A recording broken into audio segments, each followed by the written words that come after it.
আসসালামু আলাইকুম। সবাই কেমন আছেন? আশা করি সবাই ভালো আছেন। আজ আপনাদের জন্য নিয়ে এসেছি গল্পের দ্বিতীয় পর্ব। আশা করি গল্পটি আপনাদের ভালো লাগবে। তাহলে চলুন শুরু করা যাক। তাই কথা না বাড়িয়ে খাটের এক কোণে শুয়ে পড়ে। হঠাৎ মাইশা কেঁদে ওঠে। আমি ওকে কোলে নিয়ে রুমের মধ্যে হাঁটছি। হঠাৎ ফাহিম বলে, চোখের সামনে প্রাক্তনকে তার বউয়ের সাথে দেখে তোমার বুঝি খুব কষ্ট হচ্ছে? আচমকা এই কথা শুনে আমি দাঁড়িয়ে পড়ি। ব্যাপারটা কি হলো? আমি মনে মনে বলি, চোখের সামনে প্রাক্তনকে তার বউয়ের সাথে দেখলে অবশ্যই কষ্ট হয়। কথাটা উনি ভুল বলেনি, তবে উনি কি করে নিশ্চিত হলো নীলের সাথে আমার সম্পর্ক ছিল? আমি কিছু বলে ওঠার আগেই ফাহিম আবার বলে, আমি বুঝি প্রিয় মানুষকে হারানোর কতটা কষ্ট। তাই তোমার কষ্ট কিছুটা দূর করার জন্য তাকে তোমার চোখের সামনে থেকে সরিয়ে দেওয়ার ব্যবস্থা করছি। ততক্ষণে মাইশা ঘুমিয়ে গেছে। আমি ওকে শুইয়ে দিয়ে উনাকে বললাম, আপনি কি করে জানলেন নীলের সাথে আমার সম্পর্কের কথা, আর কি ব্যবস্থা করেছেন আপনি? ফাহিম বলে, স্বামীর কাছে অতি সহজে প্রাক্তন ছিল, সেটা মেয়েরা স্বীকার করে না। কিন্তু তুমি কেন করলে? আমি বললাম, আমি তো বলিনি যে নীল আমার প্রাক্তন ছিল। আর ওই যে আপনি বললেন আপনি আমার স্বামী, তাই স্বীকার করতেই পারি। ফাহিম বলে, ও আচ্ছা, তবে শোনো, শেষবারের মতো আমি আর ঈশা 3 মাস আগে রেস্টুরেন্টে গিয়েছিলাম। সেখানে তুমি নীলের সাথে ছিলে, তখন দেখেছি। আমি অবাক হয়ে বললাম, এক দেখাতে আমাকে মনে রেখেছেন? ফাহিম বলে, মনে রাখার মতো ঘটনা ঘটেছিল সেদিন, তাই মনে রেখেছি। আমি আরো অবাক হয়ে বললাম, কি ঘটেছিল মানে? বুঝলাম না, বুঝিয়ে বলেন। ফাহিম বলে, নীল তোমার মুখের উপর ফুলের তোড়াটা ছুঁড়ে না মারলে হয়তো সেদিনের তোমার অসহায় মুখটা মনে থাকতো না। ওনার কথা শুনে কষ্টে বুকটা ফেটে যাচ্ছে, তাই দেয়ালের দিকে কাত হয়ে শুয়ে পড়লাম, যাতে আমার কষ্টের সাক্ষী কেউ না থাকে। ওনার কথা শুনে অতীত মনের ভেতর চাগার দিয়ে উঠল। নীলের সাথে সম্পর্ক ছিল 1 বছরের, যদিও 1 বছর হওয়ার আগে থেকেই নীল আমাকে এড়িয়ে চলছে। 3 মাস আগে আমাদের সম্পর্কের 1 বছর হয়েছিল। সেদিন রেস্টুরেন্টে নীল আর আমি বসে আছি। নীল আসার পর থেকেই ফোন নিয়ে ব্যস্ত। আমি কোনো কথা বললে হ্যাঁ বলে যাচ্ছে। তারপর জোর করে ওর হাত থেকে ফোনটা টেনে নিতেই নীল রেগে যায়। নীল বলে, কোন অধিকারে আমার ফোন নিয়েছো? জানো না কারো পার্সোনাল জিনিসে হাত দিতে নেই? আমি বললাম, ফোনে কি এমন কাজ করছো যে আমি দেখতে পারবো না? নীল বলে, সব কথা তোমার জানার দরকার নেই। আর হ্যাঁ, তোমার সাথে সম্পর্ক সামনের দিকে এগোনো যাবে না। আমি তো ওর কথা শুনে অবাক হয়ে গেলাম। ভেবেছিলাম ও মজা করছে। তারপর আমি সিরিয়াসলি বললাম, কেন, তুমি কি আমাকে ভালোবাসো না? নীল তার উত্তর না দিয়ে বলে, আমি বিদেশে চলে যাচ্ছি। এমন সময় নীলের ফোনে কল আসায় সে রেস্টুরেন্ট থেকে বের হয়ে যাবে। তখনই ওর হাত ধরে ফুলের তোড়া দিয়েছিলাম, কিন্তু ও কি করলো, অনেক লোকের সামনে আমাকে অপমান করে চলে গেল। আজকে কথাগুলো মনে পড়তেই আবার কষ্ট হচ্ছে। কিছুক্ষণ কেঁদে নিজের কষ্ট হালকা করলাম। একসময় ঘুমিয়ে পড়লাম। সকালে ঘুম থেকে উঠে ফ্রেশ হয়ে শাশুড়ি মায়ের সাথে সকালে নাস্তা বানাতে তাকে সাহায্য করছি। তখনই বাচ্চার কান্নার শব্দ শুনে রুমে আসতে ফাহিম বলে, রুমে আসতে এতক্ষণ সময় লাগে? কানে শুনতে পাও না নাকি যে ও কান্না করছে? আমি বললাম, আমি তো কাজ করছিলাম। ফাহিম বলে, কি যে কাজ করো জানা আছে আমার। বাচ্চা সামালতে পারে না, তার আবার বড় বড় কথা। ওনার কথার উত্তর না দিয়ে মাহিরাকে কোলে নিলাম। সাথে সাথে ওর কান্না বন্ধ হয়ে গেল। আমি মাহিরাকে নিয়ে রুম থেকে বেরোতে যাব, তখনই উনি বলে, এই মেয়ে, এই তুমি নিজেকে কি খুব চালাক মনে করো? হ্যাঁ, মাহিরাকে নিয়ে চলে গেলে একটু পর মাইশা কাঁদবে, তাতে আমার ঘুম হবে না, তাই মাইশাকে রেখে যাচ্ছ। আমি বললাম, না মানে, ও তো ঘুমোচ্ছে। ফাহিম বলে, ও ঘুমোচ্ছে বলে কি ওকে দেখতে হবে না? যদি আমার মেয়েদের দায়িত্ব নিতে না পারো, তাহলে বাড়ি থেকে বিদায় হও। কোনো সৎ মা আজ পর্যন্ত ভালো হয়নি, আর এ যুগে উনি আসছে, যত সব। আমি ওনার কথা শুনে বাচ্চা দুটোকে কোলে নিয়ে রুম থেকে বেরিয়ে গেলাম। সকাল সকাল ওনার খারাপ ব্যবহার, আবার এদিকে নীলের মুখ দেখা, মনে হচ্ছে আমার কলিজায় কেউ যেন ছুরি ধরে আছে। নিজের চোখের জল আর ধরে রাখতে পারলাম না। এদিকে মীরা ঘুম থেকে উঠে আমার কাছে এসে আমার চোখে পানি দেখে বলে, আপু, তুই কান্না করছিস কেন? আমি বললাম, আরে না, চোখে মনে হয় কি যেন পড়েছে। মীরা বলে, মিথ্যে বলছিস তুই, ফাহিম ভাইয়া নিশ্চয়ই তোকে কিছু বলেছে, তাই তো? আমি চুপ করে রইলাম, কিছু বললাম না। মীরা বলে, কেন শুধু শুধু এই বিয়েটা করলি? আমি বাচ্চাদের দেখিয়ে বললাম, এই যে দেখছিস 2টি ফুল, তুই তো জানিস ছোট বাচ্চা দেখলেই আমার কোলে নিতে ইচ্ছে করে, আর আমি তাকেও দেখিয়ে দিতে চাই যে আমিও ভালো আছি। মীরা বলে, সে কে ছিল? আমি বললাম, বাদ দে, তুই একটু ওদের কাছে বস, আমি একটু কাজ শেষ করে আসছি। মীরা বলে, আচ্ছা। এমন সময় কলিং বেলের শব্দ শুনে শাশুড়িমা দরজা খুলে দেয়। আমি সেদিকে ধ্যান না দিয়ে নিজের কাজে মন দেই।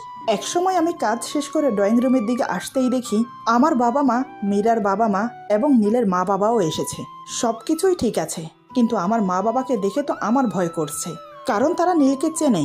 তারা নীলকে দেখলে তো মীরা সব জেনে যাবে। এখন কি করব ভেবে পাচ্ছি না। সবার সাথে দেখা হওয়ার আগে আমার নীলের কাছে যাওয়া উচিত। ও যাতে আমার মা বাবার সামনে না যায়। এমন সময় ফাহিমের সাথে নীল ড্রয়িং রুমে প্রবেশ করতেই আমার বাবা বলে, তুমি আমার মেয়েকে ঠকিয়ে মীরাকে বিয়ে করেছো? তোমার লজ্জা হওয়া উচিত। যে মেয়েকে ঠকিয়েছো আবার তার বোনকে বিয়ে করেছো। তোমার বাবা মাকে দেখে তো মনে হয় ভদ্রলোক, কিন্তু ছেলেকে ঠিকমতো শিক্ষা দিতে পারেনি। বাবার কথা শুনে মীরার মা অবাক হয়ে বলে, এসব কি বলছেন? এই ছেলের সাথে ইবার সম্পর্ক ছিল? বাবা বলে, হ্যাঁ, ইবা আমাদের কাছ থেকে কখনো কোনো কিছু লুকিয়ে রাখেনি। ওদের সম্পর্কের কথা জানানোর পর আমি ছেলেটার ব্যাপারে খোঁজ খবর নেই, সব ভালো শুনি। তারপর বিয়ের ব্যাপারে কথা বলার জন্য পরিবারের কাছে যাব, তখনই ইভা জানায় ও নীলকে বিয়ে করবে না। তখন বুঝতে না পারলেও এখন বিয়ে না করার কারণ বুঝলাম। তোমার মতো ছেলেকে বিয়ে না করে ভালোই করেছে আমার মেয়ে। নীলের বাবা মা আমার বাবার কথা শুনে মাথা নিচু করে দাঁড়িয়ে আছে। কি বলবে, তারা কোনো ভাষা খুঁজে পাচ্ছে না। মীরার বাবা বলে, ছি ছি ছি, তোমাকে আমার মেয়ের জামাই ভাবতেও লজ্জা করছে। ফাহিম বলে, আঙ্কেল, যা হবার হয়ে গেছে, এখন ওদের বিয়ে মেনে নেন, ওরা সুখী হবে। মীরার বাবা বলে, অসম্ভব। যে ছেলে ইবার ভালোবাসার মূল্য দেয়নি, ও কি করে সংসারের মূল্য দেবে? ফাহিম বলে, দেখুন আঙ্কেল, নীলের অতীত ইভা আর বর্তমান মীরা। অতীতের কথা ভেবে বর্তমান নষ্ট করা ঠিক না। আর হ্যাঁ, এখন এবার বিয়ে হয়ে গেছে, ও কিন্তু নীলের জন্য বসে থাকেনি। তাহলে নীল বিয়ে করলে ক্ষতি কি? মীরা সবকিছু মেনে নিয়ে সংসার করলে আপনাদের সমস্যা থাকার কথা না। আমি এতক্ষণ দাঁড়িয়ে মীরাকে লক্ষ্য করছিলাম। নীলের সাথে আমার সম্পর্কের কথা মীরা জানার পরেও কিছু বলছে না কেন? খুব স্বাভাবিক হয়ে আছে কেন? আমি মীরার পাশে গিয়ে দাঁড়িয়ে বললাম, আমার সাথে একটু এদিকে আয় তো। মীরা বলে, কেন? আমি বললাম, আগে আয়, তারপর বলছি। তারপর মীরাকে নিয়ে আমার রুমে এসে জিজ্ঞেস করলাম, নীলের সাথে কি তুই সংসার করতে চাস? মীরা বলে, হ্যাঁ চাই, ওকে আমি ভালোবাসি। আমি বললাম, আমার সাথে নীলের সম্পর্ক ছিল, সেটা তোকে বলে তোদের মধ্যে কোনো ঝামেলা করতে চাইনি। আমি জানতাম না আজ বাবা মা আসবে, নয়তো কেউ জানতো না আমাদের সম্পর্কের কথা। কিন্তু তুই বিশ্বাস কর, নীল তোকে সত্যিই ভালোবাসে। হঠাৎ মীরা আমাকে চমকে দিয়ে বলে, আমি তো আগে থেকেই জানতাম তোদের সম্পর্কের কথা। ওর কথা শুনে আমি যেন আসমান থেকে পড়লাম। কি বলছে ও? আমি অবাক হয়ে বললাম, কি, তুই আগে থেকে জানিস? মীরা বলে, না মানে ওই আর কি। আমি বললাম, মীরা, তুই সত্যি কথা বলতো, তুই আমাদের সম্পর্কের কথা জানিস? আমার কথা শুনে মীরা চেঁচিয়ে বলে, হ্যাঁ হ্যাঁ জানতাম, তোর সাথে নীলের সম্পর্ক ছিল। নীলকে একদিন কলেজে দেখেছি, তারপর থেকে ওকে ভালো লাগতে শুরু করে। তখন থেকে মনে মনে ঠিক করি, যেভাবে হোক নীলকে আমার করে ছাড়বো। কিন্তু ও কিছুতেই আমার সাথে সম্পর্কে রাজি হচ্ছে না। তাই আমি সুইসাইড করতে যাই, তখন নীল বাধ্য হয়ে রাজি হয়। কিন্তু সম্পর্কের কিছুদিনের মধ্যে বাবা আমার বিয়ে ঠিক করে। ওর পুরো কথা শোনার আগেই আমি ওর গায়ে ঠাস করে থাপ্পড় দিলাম, সাথে এটাও বললাম, তুই কোনোদিন আমার সামনে আসবি না। এবার বুঝতে পারলাম নীলের ভুল থাকলেও পুরো দোষ মীরা করেছে। শুধু শুধু নীলকে সবাই খারাপ ভাবছে, এটা হতে দেওয়া যাবে না। তাই মীরাকে নিয়ে ড্রয়িং রুমে সবার সামনে গিয়ে বললাম, নীলের কোনো দোষ নেই, একটা ভুল বোঝাবুঝির জন্য এসব হয়েছে। তোমরা কেউ নীলের সাথে খারাপ ব্যবহার করো না। মা বলে, কি এমন ভুল বোঝাবুঝি হয়েছিল যে তোর সাথে সম্পর্ক ভেঙে দিয়েছে? আমি বললাম, মা থাক না এসব, নীলের সাথে সম্পর্ক ওটা পুরনো কথা। এখন আমার সংসার হয়েছে, 2টি বাচ্চা আছে, সব মিলিয়ে আমি খুব সুখে আছি। নীলের মা বাবার উদ্দেশ্যে বললাম, আঙ্কেল আন্টি, আপনারা ওদের বিয়ে মেনে নেন, মীরা আপনাদের বাড়ির খুব ভালো বউ হবে। নীলের বাবা বলে, আমি আমার ছেলের হয়ে সবার কাছে ক্ষমা চাচ্ছি, ও যে দোষ করেছে। আমি বললাম, ব্যাস, আর কিছু বলতে হবে না, কারোর কোনো দোষ নেই, সব ভাগ্যের দোষ। মীরার বাবা বলে, আচ্ছা মা, তোর কথা মেনে নিয়ে ওদের বিয়ে মেনে নিলাম। তারপর সবাই চা নাস্তা করে চলে যাচ্ছে, ঠিক তখনই নীল আমাকে ডেকেছিল। কিন্তু আমি কথা না বলে নিজের রুমে এসে খুব কাঁদলাম। কেন মীরা আমার ভালোবাসার মানুষকে কেড়ে নিল? ওর কি ক্ষতি করেছিলাম আমি? ও আমার সাথে এমন করলো কেন? মীরার কথাগুলো এখনো আমার কানে বাজছে। খুব কষ্ট হচ্ছে, নিজের আপন মানুষ এভাবে ঠকালো। এমন সময় আমার কাঁধে কারোর হাত রাখার অনুভূতি পেয়ে পেছনে তাকিয়ে দেখলাম, দেখি উনি বাচ্চাদের কোলে নিয়ে দাঁড়িয়ে আছে। ফাহিম বলে, যা হবার হয়ে গেছে, এখন থেকে তুমি নতুন জীবন শুরু করবে, 2টি মেয়ের মা তুমি, সেটা ভুলে যেও না। এই বলে মাহিরা মাইশাকে আমার কোলে দিয়ে চলে গেল। আমি মেয়েদের কপালে চুমো দিয়ে আমার বুকের সাথে জাপটে ধরলাম। সত্যি বলতে বাচ্চাগুলো বুকে আসতেই সব দুঃখ কষ্ট যেন এক নিমেষেই উধাও হয়ে গেল। সারাদিন বাচ্চাদের নিয়ে আর শাশুড়ি মায়ের সাথে আড্ডা দিয়ে কাটলো। রাতের দিকে উনি অফিস থেকে ফিরলে সবাই একসাথে বসে ডিনার করে নিলাম। মা খাওয়া দাওয়া করে নিজের রুমে চলে গেল। আমি বাচ্চাদের ঘুম পাড়াতে ব্যস্ত হয়ে পড়লাম। ফাহিম বারান্দায় দাঁড়িয়ে আছে। একসময় বাচ্চাদের ঘুম পাড়িয়ে আমিও বারান্দায় গেলাম। বারান্দায় গিয়ে দেখি উনি সিগারেট খাচ্ছে। এই দুদিনে ওনাকে দেখে এটা বুঝলাম উনি খুব সিগারেট খায়। আমি বললাম, একটার পর একটা সিগারেট খেয়ে কি নিজেকে মহাপুরুষ মনে করেন? ঘরে 2টি বাচ্চা আছে, সেদিকে কোনো খেয়াল নেই। ফাহিম বারান্দায় দাঁড়িয়ে সিগারেট টেনে যাচ্ছে। হঠাৎ আমার কথা শুনে পেছনে ঘুরে তাকাতেই ওর হাত থেকে সিগারেট নিয়ে ফেলে দিলাম। এটা দেখে ফাহিম খুব রেগে যায়। ফাহিম বলে, তুমি এটা কি করলে? এখন এত রাতে সিগারেট কোথায় পাবো? আর মাত্র একটা সিগারেট আছে। আমি বললাম, যা করেছি বেশ করেছি, এখন রুমে গিয়ে ঘুমান। ফাহিম বলে, মুডটাই খারাপ করে দিল। আমি বললাম, আপনার মুড ভালো থাকে নাকি? সবসময় তো দেখি গোমরা মুখ নিয়ে ঘুরে বেড়ান।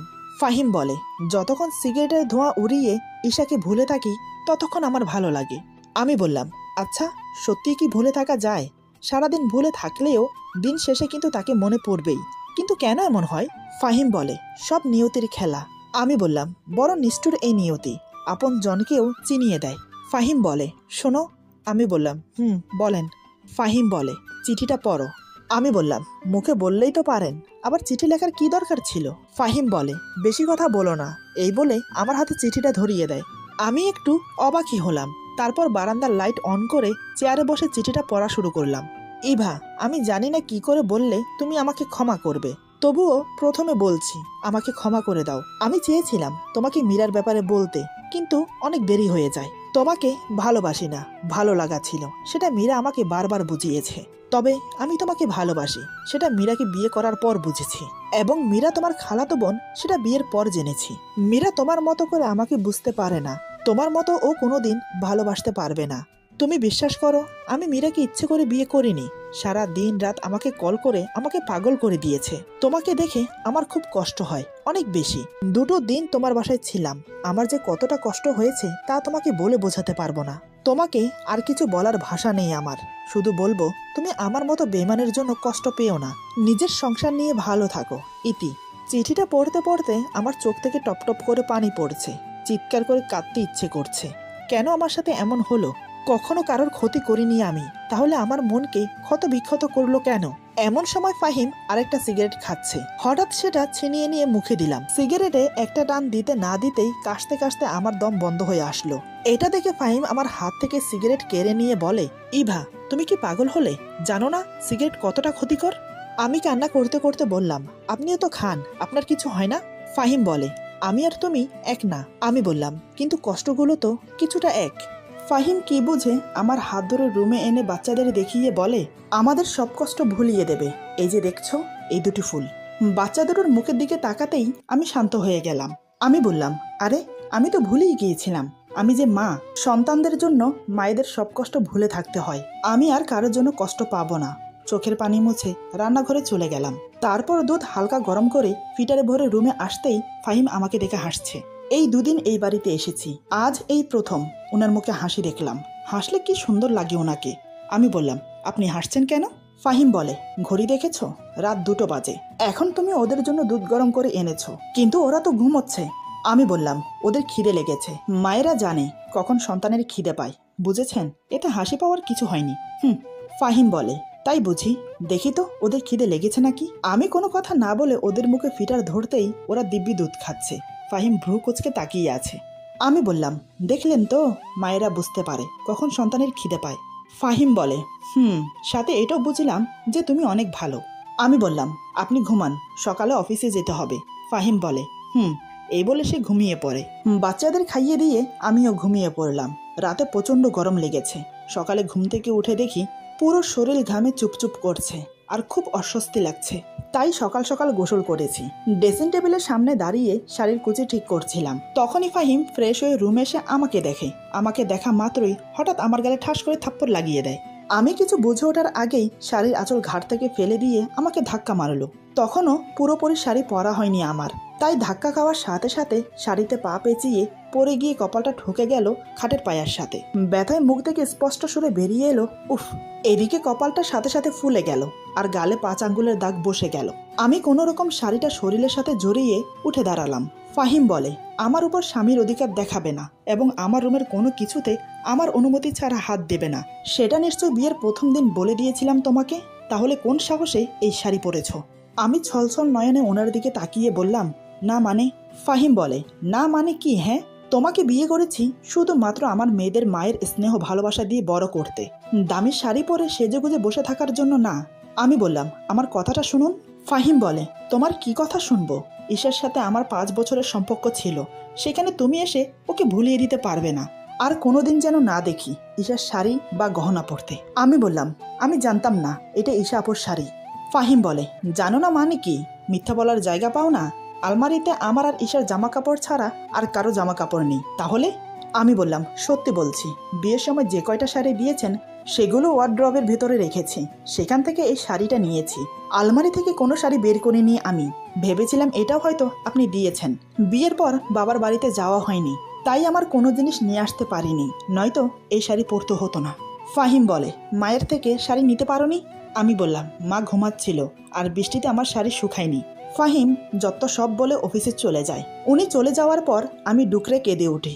সত্যি বলতে ঈশা আপুর শাড়ি পরে নিজেকে অপরাধী মনে হচ্ছে। আমার জন্য উনি আজকে আবার কষ্ট পেল। হয়তো বিশ্বাস করেনি যে আমি জেনে বুঝে শাড়ি পরিনি।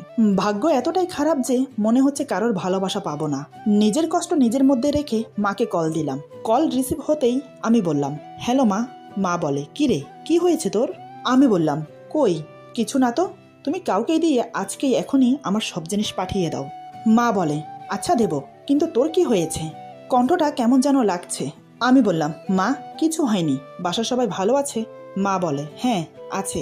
আমি বললাম, এখন রাখছি, পরে কথা হবে। এই বলে ফোন কেটে দিলাম। মায়ের সামনে বেশি কথা বললে নিজের কষ্ট চেপে রাখতে পারতাম না, কিন্তু মা ঠিক বুঝে গেছে আমার কষ্ট হচ্ছে। এদিকে আমার চোখের পানি দেখে মাহিরা কেঁদে ওঠে। ওর কান্না দেখে আমি চোখ মুছে ওকে কোলে নিয়ে বললাম, আমার শোনা মা, কাঁদে না, দেখো তোমার মা হাসছে, তুমি আমার ভালো মেয়ে তো, হাসো। মাহিরার সাথে কথা বলতে বলতে মাইশাও ঘুম থেকে উঠে গেছে। বাচ্চাদের শাশুড়ি মায়ের কাছে দিয়ে দুধ গরম করে ওদের খাইয়ে দিতে দিতে মা আমার সব জিনিস পাঠিয়ে দিয়েছে। ঈশা আপুর শাড়ি চেঞ্জ করে নিজের একটা 3 পিস পরে নিলাম। উনি সকালে না খেয়ে অফিসে চলে গেছেন। হয়তো সারাদিন রাগ করে কিছু খাইনি, আমার ভুলের জন্য উনি শাস্তি পাচ্ছেন, তাই আমিও না খেয়ে আছি। সারাদিন রুমে ভালো লাগছে না, তাই সন্ধ্যায় বাচ্চাদের নিয়ে মায়ের রুমে তার সাথে বসে গল্প করছি। এমন সময় ফাহিম বাড়িতে ফিরে কাউকে দেখতে না পেয়ে ডাকতে শুরু করে, মা, ও মা, কোথায় তুমি? মা বলে, সন্ধ্যাবেলায় কি এই বাড়িতে ডাকাত পড়েছে যে তুই চিল্লাপাল্লা শুরু করেছিস? ফাহিম বলে, বাসা পুরো ফাঁকা ফাঁকা লাগছে কেন? আর সবাই কোথায়? মা বলে, আমার রুমে আছে, চলে আয়। মায়ের রুমে আমাকে দেখে বিছানার উপর অনেকগুলো শপিং ব্যাগ রেখে বলে, ব্যাগে কয়েকটা ড্রেস আছে, সেগুলো দেখে নাও, পছন্দ হয় কিনা, নয়তো চেঞ্জ করে আনবো। আমি মাকে উদ্দেশ্য করে বললাম, মা, আপনার ছেলেকে বলে দেন আমার ড্রেস লাগবে না। মা বলে, তোরা তোদের রুমে গিয়ে যত ইচ্ছে ঝগড়া কর, আমার রুম থেকে এখন যা। আমি বললাম, মা, আমি আপনার কাছে ঘুমাবো। আমার কথাটা শুনে ফাহিম বাচ্চাদের কোলে নিয়ে নিজের রুমে চলে গেল। অমনি আমার মেয়েরা কান্না শুরু করে দিল। শাশুড়ি মা মুচকি হেসে শপিং ব্যাগগুলো আমার হাতে ধরিয়ে দিয়ে রুমে পাঠিয়ে দিল। সকালে আমাকে রাগ দেখিয়ে অনেকগুলো কথা শোনালো, থাপ্পড় মেরে ধাক্কা পর্যন্ত মেরে ফেলে দিল। তাই আমিও এখন একটু রাগ দেখাবো। এইসব ভেবে রুমে গিয়ে শপিং ব্যাগগুলো বিছানার উপর ছুঁড়ে মেরে ওনাকে বললাম, দামি শাড়ি পরে সেজেগুজে বসে থাকার কোনো ইচ্ছে নেই আমার। আমার অনুমতি ছাড়া আমার জন্য কোনো জিনিস কখনো আনবেন না। আমার রাগ দেখে ফাহিম বলে, আমার সাথে রেগে কথা বলবে না একদম। আমি বললাম, আপনার সাথে কথাই বলবো না, তাহলে হবে তো? ফাহিম বলে, বেশি বোঝো তুমি, তাই না? আমি বললাম, কথা বললেও দোষ, আবার কথা না বললেও দোষ? ফাহিম বলে, হ্যাঁ, কোনো কথা না, খাবার বারো, যাও। আমি কথার উত্তর না দিয়ে রুম থেকে বেরিয়ে গেলাম। টেবিলে খাবার বেড়ে রেখে আবার রুমে চলে আসি। আমি আসতেই ফাহিম বেরিয়ে গেল। একটু পরে দেখি ফাহিম একটা প্লেটে খাবার নিয়ে রুমে চলে আসে। ফাহিম বলে, খেয়ে নাও। আমি বললাম, খাবো না। ফাহিম বলে, আমাকে দিয়ে বেশি কথা বলিও না। আমি বললাম, আপনাকে তো বলিনি আমার সাথে কথা বলতে। ফাহিম বলে, বুঝেছি, কথা বললে কথা শুনবে না। এই বলে উনি এক হাত দিয়ে আমার গাল চেপে ধরে আরেক হাত দিয়ে আমার মুখে খাবার দিয়ে বলে, চুপচাপ খেয়ে নাও, কথা বললে সারা রাত বারান্দায় দাঁড় করিয়ে রাখবো। এই কথা শুনে আমি কথা না বলে খেয়ে নিলাম। খাওয়া শেষ হলে আমি শুয়ে পড়ি। ফাহিম বলে, সকালের খারাপ ব্যবহারের জন্য সরি। আমি বললাম, ঠিক আছে, কিন্তু আপনার দেওয়া কোনো জিনিস আমি নেব না। ফাহিম অবাক হয়ে বলে, কেন কেন? আমি সরি বললাম তো। আমি বললাম, যেদিন আপনি নিজে থেকে ভালোবেসে জিনিস দেবেন, আপনার উপর আমার অধিকার থাকবে, সেই দিন আপনার দেওয়া জিনিসগুলো নেব।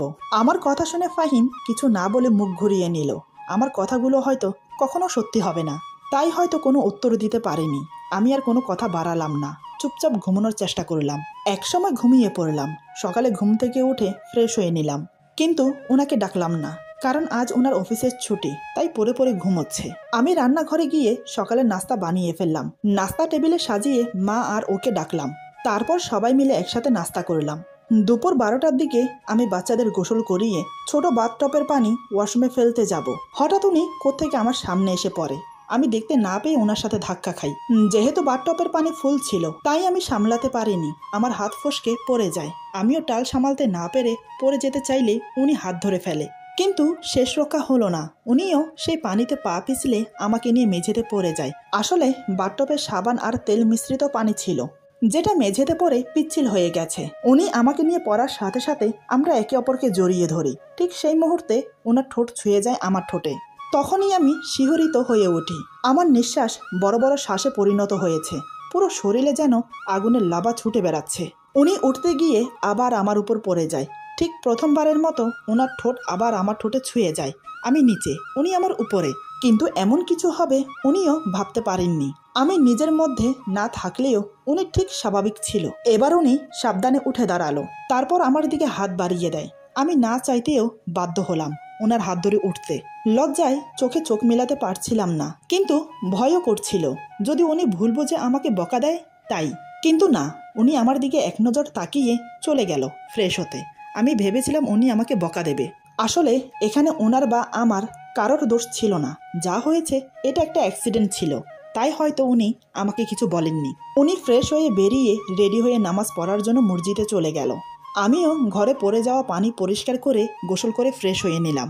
দুপুরে একসাথে সবাই খেতে বসলাম, কিন্তু আমি ওনার চোখে চোখ মিলাতে পারছিলাম না। তখনকার ঘটে যাওয়া ঘটনাটা বারবার মনে পড়ছে। উনি চুপচাপ খেয়ে দিয়ে রুমে চলে গেল। আমি বাচ্চাদের নিয়ে মায়ের কাছে চলে গেলাম। সারাদিন ওখানেই কাটিয়ে দিলাম।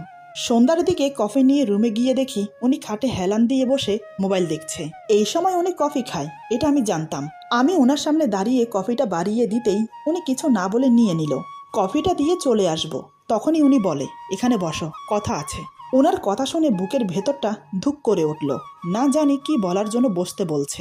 আমি খাটের এক কোণে গুটিসুটি মেরে বসলাম। উনি আমার মুখের দিকে অপলকহীনভাবে তাকিয়ে আছে, চেহারায় স্বাভাবিক ভাব, কিন্তু উনি এভাবে তাকিয়ে থাকাতে আমার খুব অস্বস্তি হচ্ছে।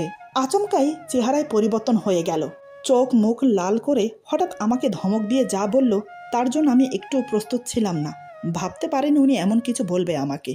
মানুষ যে কিভাবে এত খারাপভাবে মানুষকে আঘাত করে তা ওনাকে দেখেই বুঝতে পারলাম। আচ্ছা, উনি আমাকে কি মনে করে? আমি খুব খারাপ মেয়ে? তা না হলে উনি বারবার আমাকে এভাবে অপমান করে কেন? এরপর যা হলো, আজকের গল্প এখানে সমাপ্ত। গল্পের বাকি অংশ পেয়ে যাবেন আগামী পর্বে। আশা করি গল্পটি আপনাদের ভালো লাগবে। যদি ভালো লাগে তাহলে লাইক, কমেন্ট এবং সাবস্ক্রাইব করে আমাদের পাশে থাকুন। সবাই ভালো থাকুন, সুস্থ থাকুন। আল্লাহ হাফেজ।